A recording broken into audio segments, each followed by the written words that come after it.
Waktu sampai ke pengadilan, hakimnya mengatakan di pengadilan, ditanya orang itu apa cerita kamu, diceritakanlah cerita dia, lalu ditanya Muhammad bin Sirin dengan polosnya mengatakan orang ini benar. Memang dia punya hak. Tapi kisahnya begini, dia bilang dia memberikan kepada saya jatuh tempo, 2 minggu saya nggak bisa bayar, dikasih tempo yang kedua saya nggak bisa bayar, dan sekarang memang saya nggak bisa. Dia bilang dia mau mengeluhkan kepada anda, saya iyahkan, itu hak dia. Apa kata hakimnya? Kalau begitu kami terpaksa akan menahan anda, wahai Muhammad bin Sirin. Kata Muhammad bin Sirin, tahan saya. Itu hak anda menahan saya. Luar biasa, ditahan di penjara. Disebutkan dalam kisah ini, waktu dia masuk di penjara, kepala penjaranya berkata pada Muhammad bin Sirin, wahai Muhammad bin Sirin, saya ini penentu keputusan di penjara ini. Maka saya berikan anda keleluasan dan saya tahu anda tidak salah. Anda boleh malam hari pulang ke rumah anda. Besok pagi anda kembali lagi sampai hakim memutuskan keputusan anda. Jadi boleh nginap sama istri sama anak. Tidak usah tidur di penjara ini. Apa kata Muhammad bin Sirin? Saya tidak akan mendukung anda untuk melanggar peraturan pemerintah yang sudah ada. Saya akan tunggu di sini sampai Allah berikan jalan keluar untuk saya.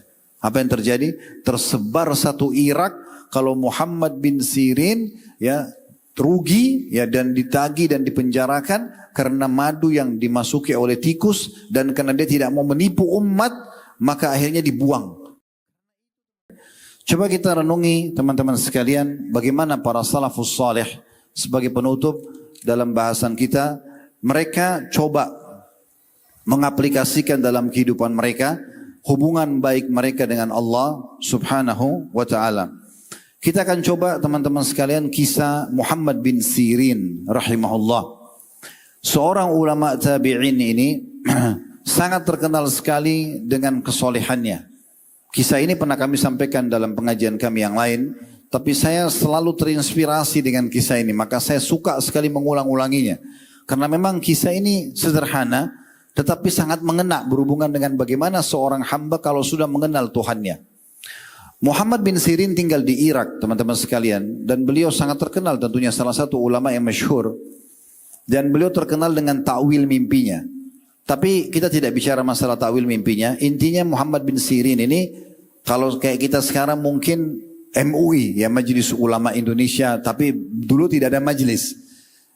Dia sendiri individu, kalau dia sedang melakukan satu perbuatan, orang selalu contohin, ya. Atau mungkin kita anggap seorang ulama yang karismatik, ya. Kalau ada yang dibuat, maka orang pikir itu pasti benar, dicontohin lah. Seperti itu kurang lebih. Satu waktu Muhammad bin Sirin ini beli kios di pasar di Irak dengan tujuan teman-teman sekalian untuk berdagang, karena beliau memang seorang pedagang. Maka beliau beli kios di situ. Begitu orang-orang di Irak mendengar Muhammad bin Sirin beli kios di situ, mereka beli juga rame-rame kios di situ. Karena mereka tahu ada Muhammad bin Sirin di situ. Karena mereka ingin dekat dengan dia. Maka pada saat itu Bapak Ibu sekalian, orang-orang pada beli semuanya dan apapun yang Muhammad bin Sirin beli, dari makanan, dari barang dagangan, pasti orang pasar beli. Dan hampir disepakati oleh mereka di saat itu kalau Muhammad bin Sirin sudah beli, mereka pasti datang ke Muhammad bin Sirin untuk beli. Mereka tidak beli dari, kalau kita sekarang mungkin langsung pabriknya atau vendornya. Ya. Mereka beli tetap dari Muhammad bin Sirin. Satu waktu teman-teman sekalian disebutkan dalam sebuah kisah. Ya, ada 2 buah kisah terjadi dalam hidup beliau yang saya akan nukil. Yang pertama adalah ada satu orang datang membawa keju dari negeri Persia. Dan keju ini sangat banyak. Jadi orang masa dulu itu menggunakan transportasi unta. Dan unta di punggungnya ditaruh lagi sebuah wadah yang bisa memikul di kiri kanan perutnya itu benda-benda yang berat. Ya, seperti itu kurang lebih.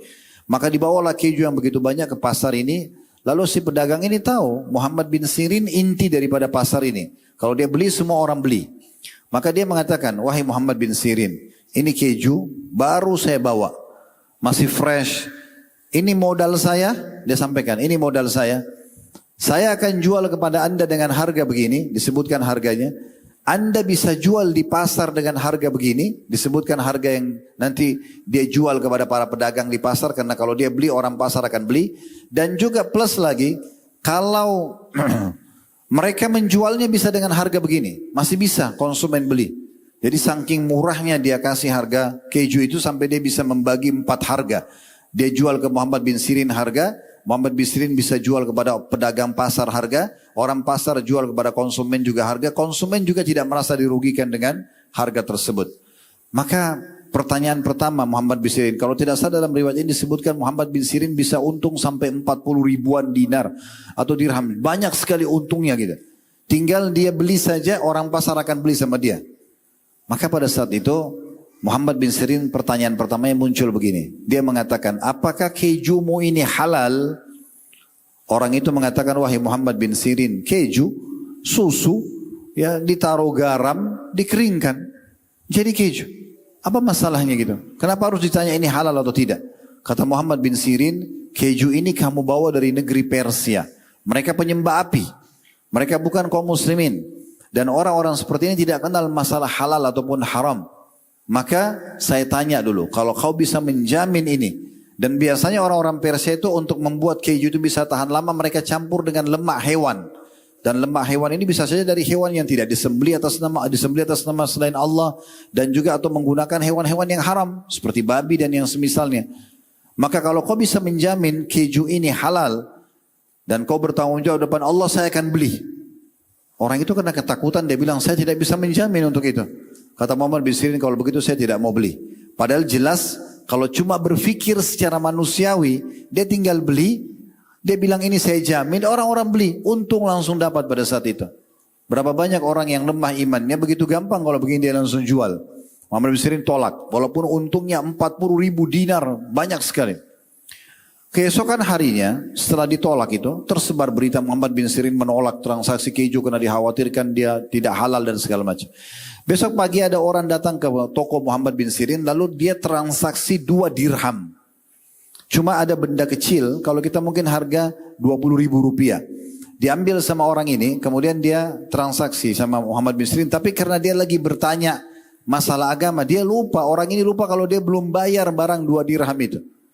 Maka waktu dia mau keluar, Muhammad bin Sirin mengatakan, wahai saudaraku, barang yang sedang kamu pegang itu belum kamu bayar. Nilainya 2 dirham, bayarlah dulu. Orang itu tiba-tiba bilang, saya udah bayar. Kata Muhammad bin Sirin, kau belum bayar. Orang itu mengatakan, saya sudah bayar. Dia mungkin yakin sudah bayar, tapi Muhammad bin Sirin yakin belum bayar. Kata Muhammad bin Sirin, demi Allah kau belum membayarnya. Bayarlah 2 dirham atau letakkan barang itu. Waktu dia lagi Muhammad bin Sirin dialog sama orang itu, orang-orang pasar semua pada ngumpul dan dengarin. Ini Muhammad bin Sirin ribut sama orang ini hanya 2 dirham. Hanya karena 2 dirham. Dan kemarin Muhammad bin Sirin menolak 40 ribu dinar keuntungan. Ini luar biasa. Bagaimana memahaminya? Maka setelah orang itu pergi karena dia malu, dia bayar 2 dirham lalu dia pergi. Orang-orang tanya, wahai Muhammad bin Sirin, tolong jelaskan kepada kami. Kemarin Anda menolak keuntungan 40 ribu hanya karena syubhat, khawatir itu adalah haram. Dan sekarang Anda bersumpah sama Allah mempertahankan 2 dirham. Bagaimana kami memahami ini? Maka apa jawaban Muhammad bin Sirin? Orang yang sudah tertanam dalam hatinya tentang tauhid, akidahnya kokoh kepada Allah Subhanahu wa taala. Dia mengatakan, "Iya, aku akan mempertahankan dan bersumpah 2 dirham tersebut karena aku tahu dia belum membayarnya, dan kalau aku membiarkan maka dia akan dihukum oleh Allah Subhanahu wa taala." Ini hal yang luar biasa. Dia lebih mendahulukan hubungan baiknya sama Allah daripada keuntungan duniawi saja. Kisah yang kedua berhubungan dengan beliau. Beberapa waktu berbeda dengan waktu ini terjadi lagi. Ada orang pedagang madu membawa barang dagangan madunya ke tempat Muhammad bin Sirin. Gentong besar, madunya asli dan harganya mahal. Sama tadi kasusnya, orang tahu Muhammad bin Sirin penentu harga pasar di situ. Orang ini datang lalu menawarkan Muhammad bin Sirin, ada madu saya mau beli enggak? Muhammad bin Sirin bilang, saya tidak ada uang cash. Semua dalam bentuk produk di toko saya. Orang itu bilang, enggak apa-apa jatuh tempo, nanti aja baru dibayar. Maka kata Muhammad bin Sirin, kalau begitu oke, saya terima gitu kan. Diambillah madu tersebut, Allah takdirkan sesuatu yang terjadi, madu itu belum dijual ya. Waktu selesai akadnya, nanti akan jatuh tempo, dia belum jual hari itu. Malam hari waktu tutup toko, Muhammad bin Sirin lupa menutup gentong madu itu. Jadi nggak ditutup. Besok pagi dia buka tokonya, dia temukan ada tikus di atas, di dalam madu itu, di atas bagian atasnya mati. Maka Muhammad bin Sirin waktu lihat itu, dia panggil pegawainya semua, suruh angkat gentong itu, bawa dipikul. Orang-orang pasar waktu lihat barang dagangan madu baru datang kemarin, Muhammad bin Sirin mau jual kemana? Kenapa dikeluarkan dari pasar? Orang semua ikutin. Ternyata dia suruh angkat madu itu sampai ke sungai di belakang pasar. Dan dia bilang sama semua pegawainya, tuangkan madu itu semuanya. Dibuang. Waktu dibuang orang semua bertanya, Muhammad bin Sirin, kenapa madu bagus, mahal dibuang-buang begitu saja? Dia bilang, kemarin saya beli dari pedagangnya dan semalam waktu saya tutup toko saya lupa tutup gentongnya. Tadi pagi saya buka ada tikus di atas mati. Maka saya buang. Kata orang-orang, wahai Muhammad bin Sirin, tikus mati di atas madu. Anda tinggal sendok bagian atasnya madu dan Anda buang. Kan selesai. Kenapa harus dibuang semuanya? Kata Muhammad bin Sirin, siapa di antara kalian yang bisa menjamin untukku bahwasanya tetesan madu mana yang tidak kena bakteri daripada bangkai tikus itu? Semua terdiam. Maka sudah, akhirnya dibuanglah madu tersebut, berhenti. Subhanallah, berjalan waktu sampai 2 pekan atau beberapa waktu, pemilik madu datang menagih. Mana uang kami? Muhammad bin Sirin mengatakan, saya belum punya uang. Kalau kau mau berikan saya tempo lagi. Diberikan tempo lagi. Qadar Allah juga sama. Karena madu itu mahal, belum sempat dijual. Muhammad bin Sirin tidak punya uangnya. Barang produk dia juga belum berbentuk uang semuanya. Sampai akhirnya orang ini mengatakan karena jatuh tempo yang kedua Muhammad bin Sirin belum bisa bayar. Dia mengatakan, kalau begitu saya akan laporkan Anda kepada hakim. Kata Muhammad bin Sirin, laporkan. Itu hak kamu. Dilaporkan saja. Dilaporkan. Waktu sampai ke pengadilan, hakimnya mengatakan di pengadilan, ditanya orang itu apa cerita kamu, diceritakanlah cerita dia, lalu ditanya Muhammad bin Sirin dengan polosnya mengatakan orang ini benar, memang dia punya hak, tapi kisahnya begini, dia bilang dia memberikan kepada saya jatuh tempo, 2 minggu saya nggak bisa bayar, dikasih tempo yang kedua saya nggak bisa bayar, dan sekarang memang saya nggak bisa. Dia bilang dia mau mengeluhkan kepada Anda, saya iyahkan, itu hak dia. Apa kata hakimnya? Kalau begitu kami terpaksa akan menahan Anda, wahai Muhammad bin Sirin. Kata Muhammad bin Sirin, tahan saya. Itu hak Anda menahan saya. Luar biasa, ditahan di penjara. Disebutkan dalam kisah ini, waktu dia masuk di penjara, kepala penjaranya berkata pada Muhammad bin Sirin, wahai Muhammad bin Sirin, saya ini penentu keputusan di penjara ini. Maka saya berikan Anda keleluasan dan saya tahu Anda tidak salah. Anda boleh malam hari pulang ke rumah Anda, besok pagi Anda kembali lagi sampai hakim memutuskan keputusan Anda. Jadi boleh nginap sama istri sama anak. Tidak usah tidur di penjara ini. Apa kata Muhammad bin Sirin? Saya tidak akan mendukung Anda untuk melanggar peraturan pemerintah yang sudah ada. Saya akan tunggu di sini sampai Allah berikan jalan keluar untuk saya. Apa yang terjadi? Tersebar satu Irak kalau Muhammad bin Sirin ya rugi ya dan ditagih dan dipenjarakan karena madu yang dimasuki oleh tikus dan karena dia tidak mau menipu umat, maka akhirnya dibuang. Karena itu teman-teman sekalian, orang-orang pada datang menyumbang, memberikan hartanya kepada Muhammad bin Sirin, yang uang yang disumbangkan oleh umat untuk dia selamat dari penjara 2 kali lipat dari harganya madu itu.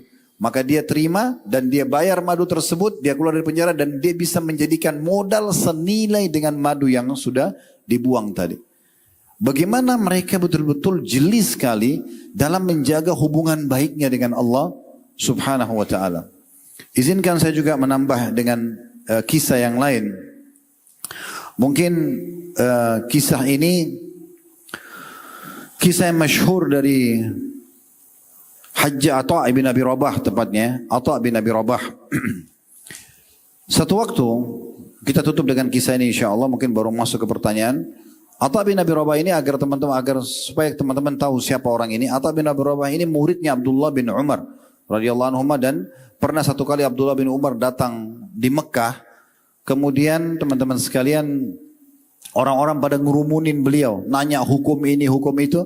Abdullah bin Umar mengatakan, sungguh penduduk Mekah aneh sikap kalian. Kalian datang bertanya kepadaku sementara di tengah-tengah kalian ada Atha bin Abi Rabah. Ini orang yang sangat luar biasa secara ilmu. Langsung direkomendasikan oleh Abdullah bin Umar. Dia punya 2 kisah yang akan saya angkat, dua-duanya kisahnya dengan raja. Yang pertama kisahnya dengan Abdul Malik ibn Marwan. Maaf, kisahnya dengan Sulaiman bin Abdul Malik. Ya, Sulaiman bin Abdul Malik rahimahumullah semua. Ini juga seorang raja saleh. Sulaiman bin Abdul Malik satu waktu teman-teman sekalian pernah pergi haji dan beliau sendiri yang mengeluarkan peraturan kalau fatwa di musim haji yang boleh mengeluarkan hanya Atha bin Abi Rabah. Karena fatwa di haji ini biasa orang keliru. Harus betul-betul ulama yang jeli. Di saat itu, di masa Sulaiman bin Malik tidak boleh mengeluarkan fatwa di haji kecuali Atha. Jadi semua orang kalau mau bertanya haji datang ke kemahnya Atha bin Abi Rabah. Sulaiman bin Malik datang haji bersama anak-anaknya, dayang-dayangnya, semua dari negeri Syam. Tiba di Mekah, pas di Mina. Lagi hari Tarwiyah tanggal 8 Zulhijjah, awal haji. Setelah duduk di kemah, kata Sulaiman, bagaimana dengan sahibikum? Maksudnya bagaimana dengan teman kalian? Maksudnya Atha bin Abi Rabah. Di mana dia? Kata pengawal-pengawalnya di kemahnya lagi menjawab fatwa-fatwa orang-orang gitu.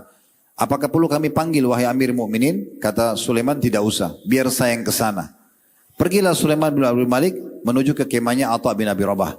Begitu mendengar Harifah datang, Atha bin Abi Rabah menyambut dengan sangat ceria, dipeluk, salaman, apa kabar, segala macam. Seperti orang bertemu dengan pemimpin yang dihormati. Lalu kemudian setelah duduk, kata Atha bin Abi Rabah begini, wahai Amir Mukminin, wahai pemimpin orang-orang beriman, itu julukan raja di masa itu. Apakah anda datang untuk menanyakan fatwa untuk anda pribadi atau fatwa pemerintahan? Kalau anda, kata Sulaiman, saya datang untuk fatwa saya pribadi. Karena ada masalah-masalah haji yang saya ingin tanyakan. Apa kata Atha bin Abi Rabah? Suatu kata-kata yang luar biasa ini. Dia mengatakan, kalau anda datang untuk menanyakan fatwa pemerintahan, artinya maslahat umum, maka saya akan dahulukan anda. Tapi karena anda datang untuk menanyakan fatwa pribadi, maka saya minta kepada anda untuk keluar dari kemah dan antri bersama muslimin. Karena di tempat ini tidak ada bedanya antara raja sama masyarakat biasa. Waktu itu semua dayang-dayang Sulaiman bin Malik dengar jengkel, ini siapa orang ini gitu? Kok bisa-bisanya ya mau menyuruh khalifah antri ke belakang hanya karena menanyakan fatwa haji, masalah pribadi dan bukan masalah pemerintahan. Tapi Sulaiman karena seorang raja yang saleh, dia juga punya ilmu agama, dia ikut antri. Terus saja dia antri dan Atha bin Abi Rabah tidak merasa bersalah. Dia terus menjawab fatwa muslimin sesuai dengan antrian. Begitu khalifah tiba, kemudian dia jawab pertanyaan khalifah, lalu khalifah pulang. Selesai. Maka orang-orang semua, anak-anaknya Sulaiman bin Malik ini merasa terganggu dengan itu. Lalu Sulaiman mengumpulkan semuanya sambil mengatakan, jangan ada yang menyalahkan orang itu, karena sesungguhnya ilmulah yang telah membuat dia mulia. Dan Allah tidak membuat saya seperti ini karena saya tidak punya ilmu. Maka jangan ada yang salahkan mereka. Ini kisah yang pertama. Kisah yang kedua yang kita tutup dengan ini teman-teman sekalian, adalah kisah dia dengan Hisham bin Abdul Malik.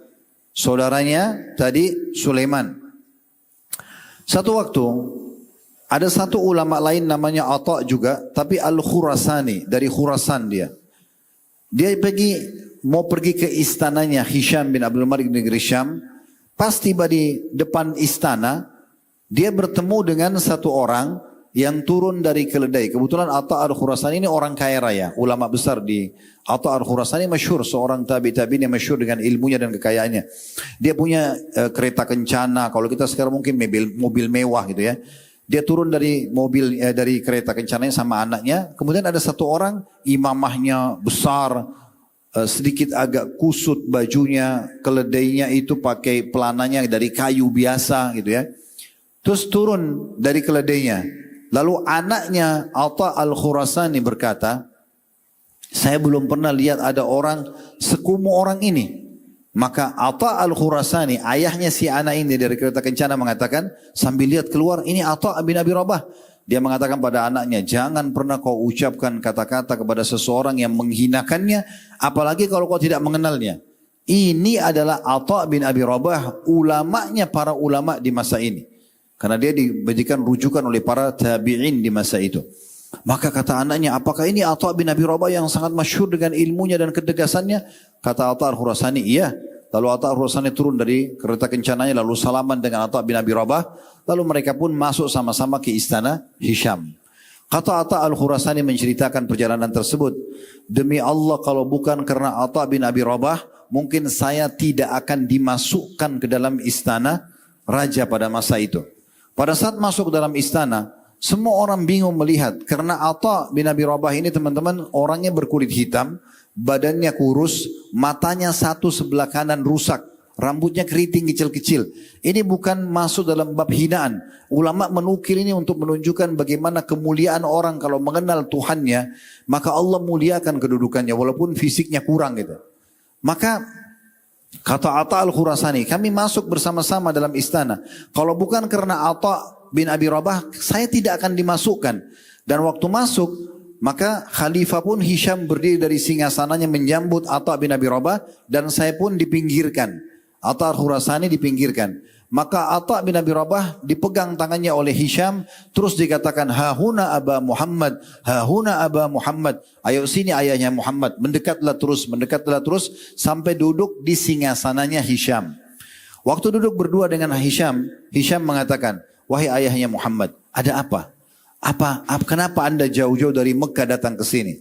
Maka kata Atha bin Abi Rabah, wahai Amir Mu'minin, sesungguhnya penduduk Mekah dan penduduk Madinah, tetangganya Allah dan tetangganya Rasulullah SAW. Penduduk Mekah beliau sebutkan tetangga Allah karena ada Ka'bah, dan penduduk Madinah karena masih ada rumah Nabi SAW dan kuburannya, walaupun sudah berbentuk kuburan, tapi dikatakan tetangga Nabi SAW penduduk Madinah. Ataya mereka, pendapatan mereka yang biasa dibagi oleh pemerintah untuk masyarakat dari hasil pendapatan negara, itu terlambat tahun ini. Tolong segerakan. Maka kata Hisham kepada penulisnya, sekretarisnya, ya, dikatakan, hai gulam, catatlah, segera alokasikan haknya penduduk Mekah dan Madinah. Ada lagi enggak ayahnya Muhammad? Kata Atha bin Abi Rabah, ada. Para mujahidin yang berperang di jalan Allah. Mereka sudah berjuang untuk mempertahankan Islam, memperjuangkan wilayah-wilayah kekuasaan kalian, mendatangkan keamanan buat masyarakat. Mereka belum menerima gaji mereka. Berikan gaji mereka segera. Maka kata Hisham, hai gulam, hai sekretaris, tulis, segera jalankan. Terus saja ditanya 4-5 permasalahan, semuanya berhubungan dengan haknya orang lain.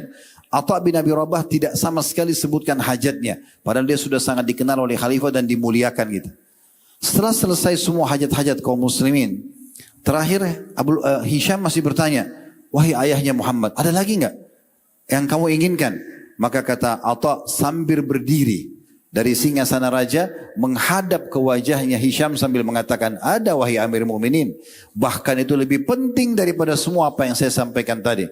Kata Hisham, apa itu? Sementara orang semua dayang-dayang, menteri-menterinya lah di kiri kanan singgasananya raja itu pada memperhatikan kejadian tersebut. Siapa orang ini? Mereka belum kenal Atha bin Abi Rabah. Orangnya berkulit hitam, kakinya pincang, badannya kurus, bajunya kumuh, tapi memarah-marahi, mengingatkan khalifah tentang masalah haknya muslimin.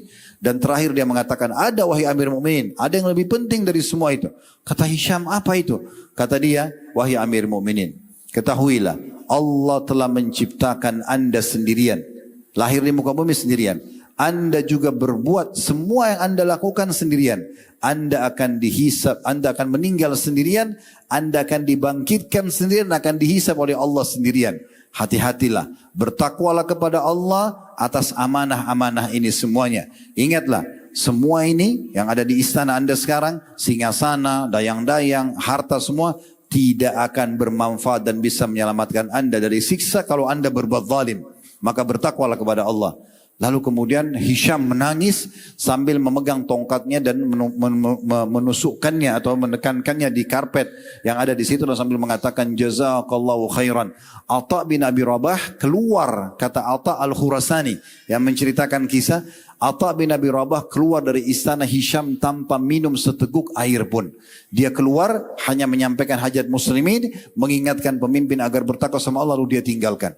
Kata Atha al-Khurasani, waktu kami sudah mau keluar dari pintu gerbang, utusan Khalifah Hisham datang mengejar, lalu menaruh uang di kantong dan memberikan kepada Atha bin Abi Rabah. Dia menolaknya sambil mengembalikan, mengatakan ini bukan hakku. Mengenai dia meninggalkan istana tersebut, menunggangi keledainya yang tua lalu kembali ke Mekah. Ini teman-teman sebagian kecil dari kisah orang-orang yang sudah sangat kokoh pengenalannya terhadap Allah Subhanahu wa taala. Bagi mereka Allah segalanya. Tuhan dia segalanya. Maka apapun yang dia harapkan, apa yang dia cemaskan, semuanya dia kembalikan kepada Allah subhanahu wa ta'ala. Allahu a'lam.